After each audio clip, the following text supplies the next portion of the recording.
الحمد لله وحده والصلاة والسلام على من لا نبی بعدہ۔ حضرات، آج تراویح میں الحمدللہ چھٹے پارے کی تلاوت کی گئی۔ پانچویں پارے کا تھوڑا سا حصہ تفسیر میں آنا باقی رہ گیا تھا۔ اللہ تعالیٰ نے سورہ نساء میں عام طور سے عورتوں کے حقوق بیان کیے ہیں۔ پانچویں پارے کے اخیر میں بھی عورتوں پر ظلم کرنے سے اور ان کے جو مالی حقوق ہیں خاص طور سے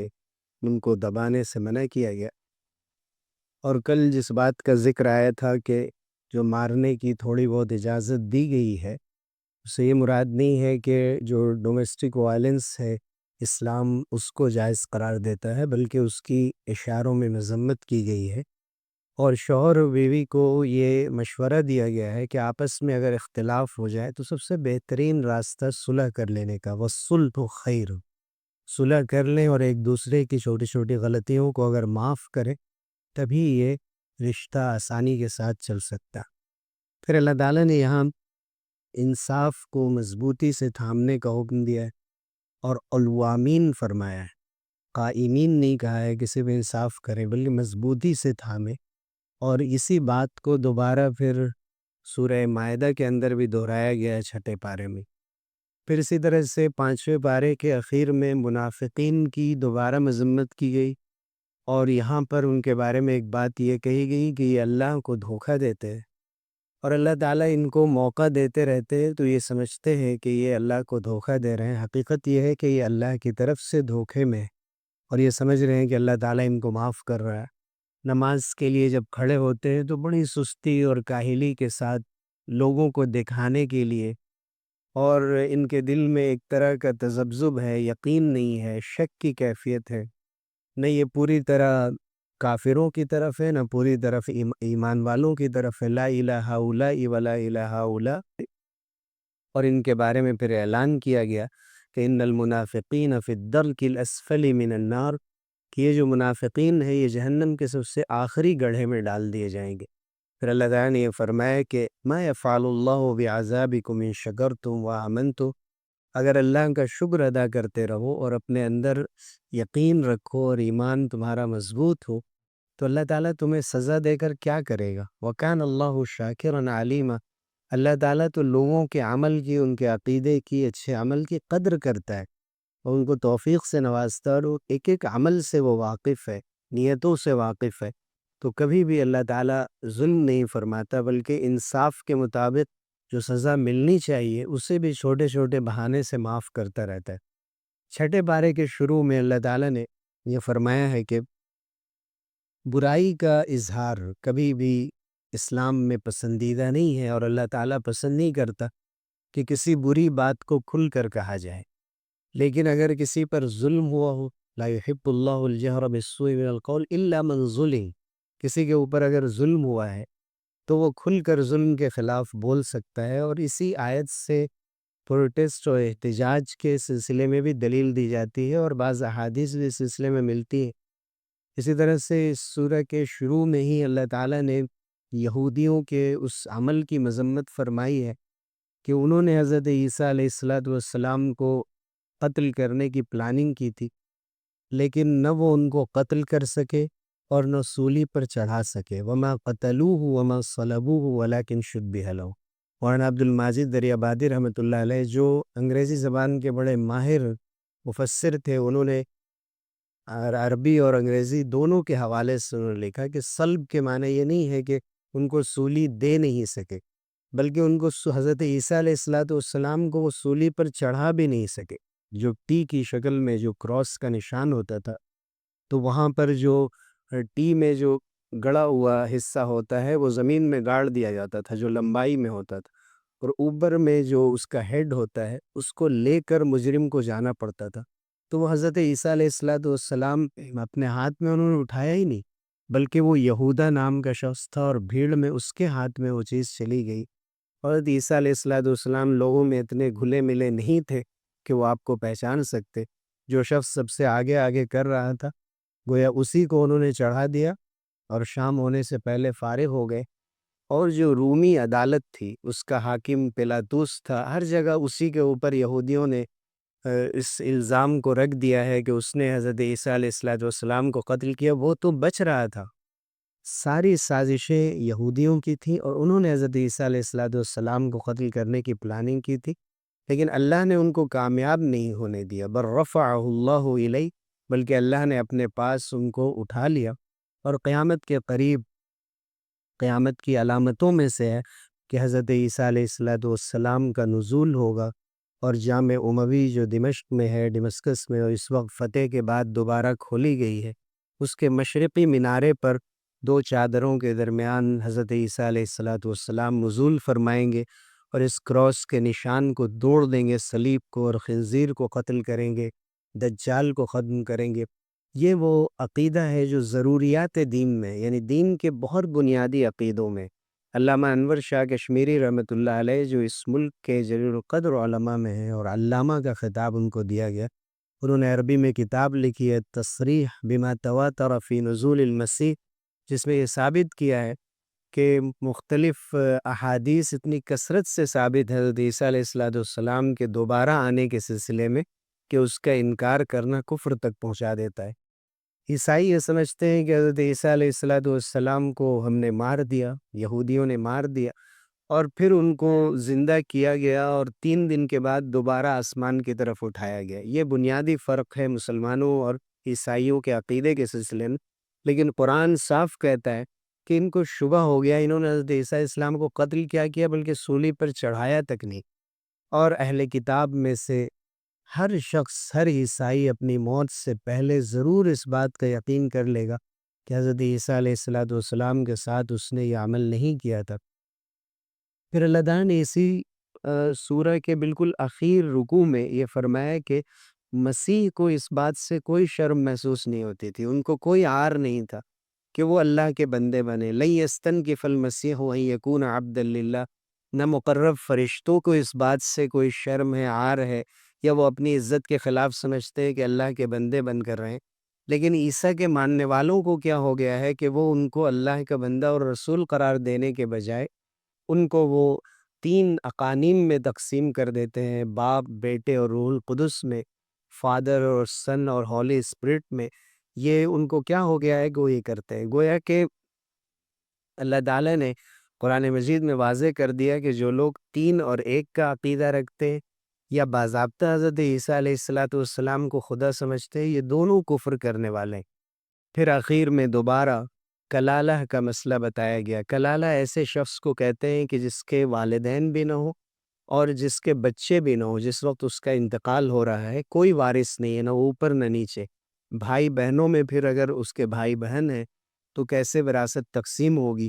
سورہ نساء کے بالکل شروع میں بھی آیت نمبر 12 میں بھی اس کی ایک شکل کا ذکر آیا تھا، اور سورہ نساء کے بالکل آخری آیت میں بھی اسی مسئلے کو بتایا گیا ہے، اور اللہ تعالیٰ فرماتا ہے یبین اللہ لکم ان تضلوا واللہ بکل شیء علیم۔ اللہ تعالیٰ کھول کھول کر مسائل کو بیان کرتا ہے کہ کہیں تم گمراہ نہ ہو جاؤ، اور اللہ تعالیٰ ہر چیز سے واقف ہے۔ یعنی کلالہ جیسے مسئلے کو بھی اس کی 2 الگ الگ شکلوں کو 2 الگ جگہ قرآن مجید میں اسی سورہ کے اندر بیان کیا گیا۔ تو سورہ نساء کا جو آغاز ہوا تھا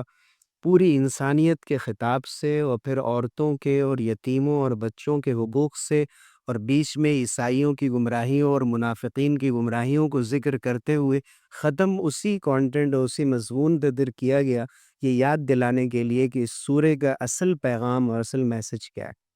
پھر سورہ مائدہ شروع ہوتی ہے۔ مائدہ کے معنی دسترخوان کے ہوتے ہیں۔ حضرت عیسیٰ علیہ السلام کے حواریوں نے حضرت عیسیٰ سے مطالبہ کیا تھا کہ آپ آسمان سے ایک سجا سجایا دسترخوان اتار کر دکھائیں، اللہ سے دعا کریں کہ اللہ تعالیٰ ایک دسترخوان اتار دے۔ کہا جاتا ہے کہ اللہ تعالیٰ نے جو وعدہ فرمایا انی منزلھا علیکم، میں یہ دسترخوان اتاروں گا، لیکن اس کے باوجود بھی اگر کوئی انکار کر دے تو پھر اسے ایسی سزا دوں گا کہ میں نے کسی اور کو ایسی سزا نہیں دی۔ اب وہ سزا ملی یا نہیں ملی نہیں معلوم، لیکن مفسرین یہ کہتے ہیں کہ پھر جن لوگوں نے اس کا انکار کیا اور دسترخوان اترنے کے باوجود بھی کہا کہ ہم یہ نہیں مانتے کہ یہ آسمان سے اترا، ان پر اللہ کی سخت سزائیں نازل ہوئیں۔ پھر اسی سورہ کے اندر اللہ تعالیٰ نے احکام بیان کیے ہیں۔ میں شروع میں عرض کر چکا ہوں کہ جو مکی صورتیں جو ہجرت سے پہلے نازل ہوئی ہیں ان کے اندر توحید، رسالت اور آخرت کا مضمون بیان کیا جاتا ہے، اور جو مدنی صورتیں چونکہ اب یہ پوری اسلامی حکومت قائم ہو چکی ہے، یہ مسجد کے اندر صرف دین نہیں ہے بلکہ اب دین بازاروں میں بھی، دین حکومت کے ایوانوں اور سیاست میں بھی پہنچ چکا ہے، تو اب تمام احکام بیان کیے جاتے ہیں، مسائل بیان کیے جاتے ہیں مدنی صورتوں کے اندر جو ہجرت کے بعد نازل ہوئی۔ تو سورہ مائدہ ان میں سب سے جامع آیت آپ قرار دے سکتے ہیں، بقرہ اور آل عمران اور نساء کے بعد، اور اس کے بارے میں حضرت عبداللہ ابن عمرو رضی اللہ عنہ کی روایت ہے کہ آخر سورۃ نزلت، سب سے آخری سورہ جو نازل ہوئی ہے سورۃ المائدہ و سورۃ الفتح، سورہ مائدہ ہے اور سورہ فتح ہے پوری سورہ کے اعتبار سے، اور اسی کے اندر وہ آخری آیت بھی ہے، اس کی آیت نمبر 3 کا ایک حصہ ہے جس میں اللہ تعالیٰ نے فرمایا ہے کہ الیوم اکملت لکم دینکم، کہ آج میں نے تمہارے لیے تمہارا دین مکمل کر دیا۔ اور جب حضرت عمر رضی اللہ عنہ سے یہودیوں نے کہا کہ ہمارے پاس اگر ایسی آیت ہوتی جس میں کہا جاتا کہ تمہارا دین مکمل کر دیا ہے اور تم سے ہم راضی ہو گئے ہیں اس دین کو لے کر، اسلام کو لے کر، اگر ہمارے بارے میں، یہودیت کے بارے میں یہ بات کہہ دی جاتی تو اس دن ہم جشن مناتے، عید مناتے۔ تو حضرت عمر رضی اللہ عنہ نے فرمایا کہ تم مجھے بتاؤ گے کہ عید کیسے منانی چاہیے؟ وہ دن عرفہ کا تھا اور وہ دن جمعے کا تھا، جمعے کی شام تھی، دو دو عیدیں ہمارے لیے جمع ہو گئی تھی جس وقت یہ آیت نازل ہوئی۔ تم ہمیں بتا رہے ہو کہ ہمیں اس دن کو جشن کے طور پہ منانا چاہیے، ہمارے لیے تو پوری زندگی جشن ہے کہ اللہ تعالیٰ نے ایسی آیت قرآن مجید میں نازل کر دی ہے کہ اس امت کا درجہ بہت بڑھا دیا ہے کہ جو بھی اسلام کو قبول کر لے اس پر باقی رہے۔ حضرت عائشہ صدیقہ رضی اللہ عنہ سے بھی روایت ہے، وہ فرماتی ہے کہ حضور اکرم صلی اللہ علیہ وسلم نے فرمایا کہ پھر اس آیت، اس سورہ کے اندر جو بھی تمہیں حلال ملے اسے حلال سمجھو اور جو حرام ملے اسے حرام سمجھو، یعنی ما وجدتموه فیہا من حلال فاستحلوا وما وجدتموه فیہا من حرام فحرموا، یعنی قرآن مجید میں کبھی کبھی ایک ہی مسئلے کے سلسلے میں اس کے حلال ہونے کا اور پھر بعد میں اس کے حرام ہونے کا ذکر ملتا ہے جو نسخ کا عمل ہوتا ہے، لیکن سورہ مائدہ چونکہ آخر میں نازل ہوئی ہے تو اگر کسی حکم میں بظاہر تمہیں ٹکراؤ نظر آئے کہ کہیں کہا گیا ہے کہ یہ کرو، کہیں کہا گیا ہے کچھ اور کرو، تو مائدہ میں جو بات آئی ہے وہ زیادہ مستند اور آخری بات ہے، مستند تو خیر پورا قرآن مجید ہے، وہ آخری بات ہے اور اسی پر عمل کرنا ہے۔ اس سورہ کے اندر اللہ تعالیٰ نے ایمان والوں کو سب سے پہلے حکم دیا ہے کہ وعدوں کو پورا کرو، جو معاہدہ کرو، جو کانٹریکٹ ہو، تمہارے ایگریمنٹس ہو، ان کو پورا کرو، جو اللہ کے ساتھ تم نے کر رکھا ہے وہ بھی، نکاح کے ذریعے کرتے ہو وہ بھی، جو پارٹنرشپ میں کرتے ہو وہ بھی، جو عام جو ڈیل ہوتی ہے تمہاری ان میں جس قسم کا بھی چلتے پھرتے ہو یا باضابطہ فارمل طریقے سے اگر تمہارا کوئی معاملہ ہوتا ہے تو پھر اس معاملے کو، اس وعدے اور اس عقد کو پورا کرو۔ پھر اللہ تعالیٰ نے یہ احرام کے بعض احکام بیان کیے، شکار کے احکام بیان کیے کہ احرام سے آزاد ہونے کے بعد شکار کیا جا سکتا ہے، خیر اور نیکی کے کاموں میں تعاون کرنے کا حکم دیا ہے، اور جو گناہ کے کام ہے اور جو ولا تعاون علی الاثم، اور جو ظلم کے کام ہے، عدوان کے کام ہے، ان میں ایک دوسرے کی مدد کرنے سے منع کیا گیا ہے، اور بار بار یہاں کئی مرتبہ تھوڑے تھوڑی آیتوں کے بعد فرمایا گیا واتقوا اللہ، اللہ سے ڈرتے رہنا، یہ اللہ کا حکم ہے، اس کا لحاظ کرتے رہنا، ورنہ اللہ کو سب معلوم ہے کہ تم کیا کر رہے ہو۔ پھر بعض جانوروں کے بارے میں بتایا گیا کہ مردار کو اور اسی طرح سے بہتے ہوئے خون کو، اور وہ جانور جس پر اللہ کا نام نہیں لیا گیا ہے، اور ایسے جانور جو کہیں سے گر جاتے ہیں، دوسرے جانور نے ان کو سینگ مار دیا، یا یہ کہ ان کے پھانس لگ گئی ہو گلے میں اور اسی طرح مر جائے، اس کے سانس رہتے ہوئے اس کو ذبح نہیں کیا جا سکا، یا اسے کسی درندے نے پھاڑ کھایا ہو، یہ سارے جانور اگر تم ذبح نہیں کر سکے تو یہ سب حرام ہے تمہارے لیے، اس کی تفصیلات بیان کی۔ پھر یہ بتایا کہ جو اہل کتاب ہے، یہود و نصارہ ہیں، ان کا ذبیحہ تمہارے لیے جائز ہے، ان کی عورتوں سے نکاح کرنا جائز ہے۔ اس کے بعد اللہ تعالیٰ نے وضو اور تیمم کے احکام بیان کیے، وضو کے بارے میں، وضو کے جو 4 فرض ہم بیان کرتے ہیں کہ چہرے کو دھویا جائے اور اسی طرح سے دونوں ہاتھوں کو اور مسح کیا جائے، دونوں پیر دھوئے جائیں اور اس کے حدود بتائے جاتے ہیں، یہ اسی آیت سے ثابت ہے جو سورہ مائدہ کے اندر ہے، یا ایھا الذین آمنوا اذا قمتم الی الصلاۃ، اور پھر جنابت کا جو غسل ہے اور اس میں جو 3 فرض بتائے جاتے ہیں وہ فطہرو سے نکلا ہے کہ خوب پاکی حاصل کرو، اور خوب پاکی اسی وقت حاصل ہو سکتی ہے جبکہ وہ 3 فرض پورے کیے جائیں، کہ کلی کی جائے اچھی طرح سے، اور اچھی طرح سے ناک میں پانی چڑھایا جائے، اور پھر پورے بدن پر اس طرح سے پانی ڈالا جائے کہ کوئی حصہ خشک نہ رہ جائے۔ یہ حدیث سے یا الگ سے کہیں سے اجتہاد کے ذریعے سے نہیں نکالا گیا، بلکہ قرآن کی انہی آیتوں سے ثابت ہے۔ پھر تیمم کا حکم بیان کیا، یہ جو سورہ نساء کے اندر بھی آ چکا تھا کہ اللہ تعالیٰ تمہارے ساتھ آسانی پیدا کرنا چاہتا ہے، اپنی نعمت مکمل کرنا چاہتا ہے تاکہ تم شکر ادا کرو۔ پھر یہاں پر لیگل ایتھکس بتائی گئی کہ دشمن کے ساتھ بھی تمہیں انصاف کرنا ہے۔ اگر تم انصاف کرنے بیٹھے ہو ایک قاضی اور جج کے اعتبار سے، تو تم دشمن کے ساتھ بھی انصاف کرنا ہے۔ پھر بنی اسرائیل کی بعض خرابیوں کو ذکر کیا گیا۔ پھر وہ واقعہ ذکر کیا گیا کہ حضرت موسیٰ علیہ السلام نے جب بنی اسرائیل سے کہا تھا کہ فلسطین میں داخل ہو جاؤ، اور انہوں نے عمالقہ کو دیکھا کہ بڑے ڈیل ڈول والے ہیں، تو کہا کہ ہم ان سے نہیں لڑ سکتے، آپ جائیں اور آپ کا رب جائیں۔ ان کی مذمت کی گئی ہے، اور ان کی سزا بیان کی گئی ہے کہ 40 سنہ یتیہون فی الارض، کہ 40 سال تک وہ زمین میں بھٹکتے رہیں گے، اور ان کی اس سزا کی طرف اشارہ کیا گیا۔ پھر آدم کے دونوں بیٹوں حابیل اور قابیل کا یہی ذکر کیا گیا کہ کیسے حابیل کی قربانی قبول ہو گئی تھی اور قابیل کی نہیں ہو سکی، تو حسد کی وجہ سے قابیل نے حابیل کو قتل کر دیا تھا، اور یہی حسد یہودیوں میں بھی رہ گیا کہ نہ انہوں نے حضور صلی اللہ علیہ وسلم کو آخری نبی مانا، نہ مسلمانوں کو برحق مانا۔ اسی طرح یہ بتایا گیا اسی سورہ کے اندر کہ اگر کوئی ایک انسان کو قتل کر دے تو وہ پوری انسانیت کو قتل کرتا ہے، اور ایک جان کی بھی حفاظت کرتا ہے تو پوری انسانیت کی حفاظت کرتا ہے۔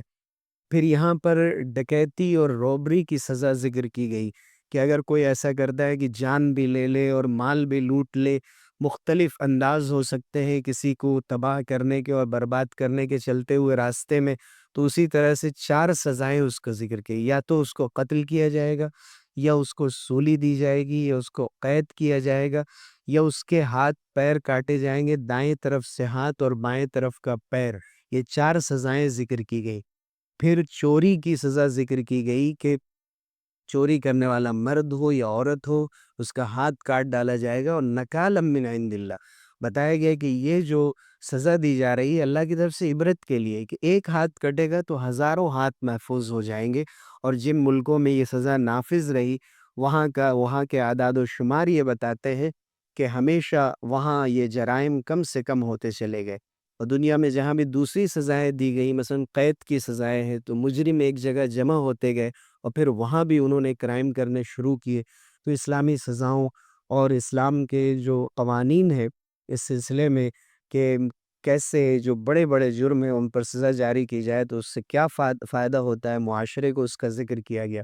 پھر یہود و نصارہ کی بعض خرابیوں کو ذکر کیا گیا کہ یہ لوگ تورات کے مطابق، انجیل کے مطابق فیصلہ نہیں کرتے، تو اللہ تعالیٰ نے فرمایا کہ جو اللہ کے نازل کردہ آیات کے مطابق فیصلہ نہ کرے وہ کفر کرنے والا ہے، وہ گناہ کرنے والا ہے، وہ ظلم کرنے والا ہے۔ بار بار اس آیت کو دہرایا گیا۔ وہ مسلمانوں کو بھی ہدایت دی گئی کہ قرآن کے مطابق اپنے مسائل حل کریں، اور قرآن کے مطابق اپنے جھگڑوں میں جو قرآن اور حدیث کا حکم ہے اس کے مطابق فیصلہ لے۔